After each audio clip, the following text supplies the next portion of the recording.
Hey, I'm JP from Bike Mart. We're here today to talk about trainers. Trainers are a great way to maintain a little bit of fitness that you might have built up in the warmer months as we carry through to the colder months of the year. Also a great way to squeeze in a good workout when you have a little less time than you might normally.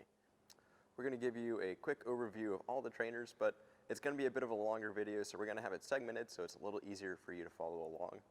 Now let's talk a little more about smart trainers. Smart trainers offer you the ability to connect the trainer to a number of different apps that allow you to ride your bike virtually on courses that emulate real-world courses and allow you to ride your bike with friends as if you were riding with them in person. It also offers the most realistic ride feel and is the best as far as wear and tear goes on your bicycle. Great thing about smart trainers is they're very versatile. They include all the necessary spacers and adapters so you can fit nearly any bike on the smart trainer with the parts that come in the box. Let me show you how to set a thru-axle bike up on a direct drive smart trainer.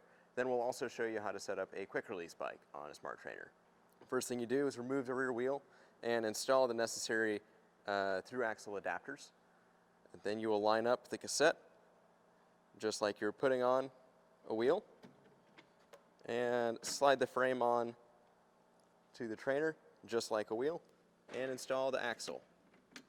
Again, just like a wheel.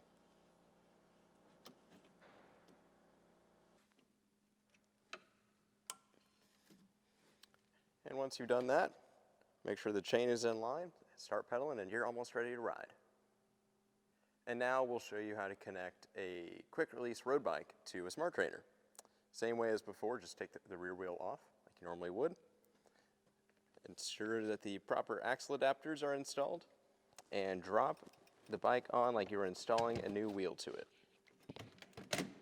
Just like that. Make sure the axle's nice and tight.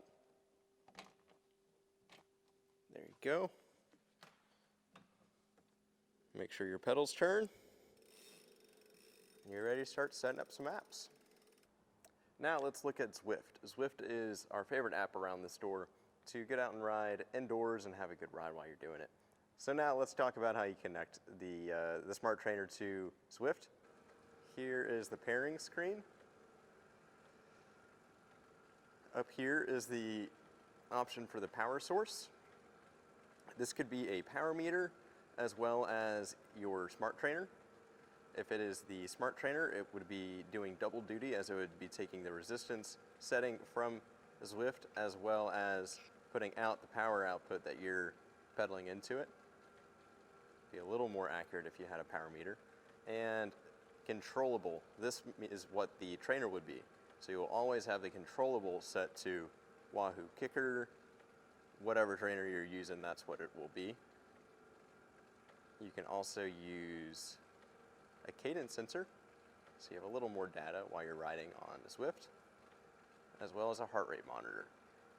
Both of those can be paired to Zwift. Once you have everything set, select Let's Go. You're ready to ride. Now let's talk about magnetic and fluid trainers. They're a little more affordable than smart trainers and offer a little more simple operation. A magnetic trainer uses magnets to slow down a flywheel and it allows for an adjustable level of resistance, while a fluid trainer has the resistance is set at what feels like the road. So it offers a fairly realistic ride to what you would experience while you're out riding on the road. Now both of these trainers can be used to ride on Zwift or any of those other apps.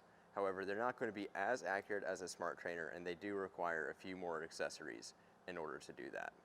Most any bike can be used on a fluid or a magnetic trainer. The key is making sure you have the correct axle or quick release to connect to the trainer. So you'll make sure you have that installed.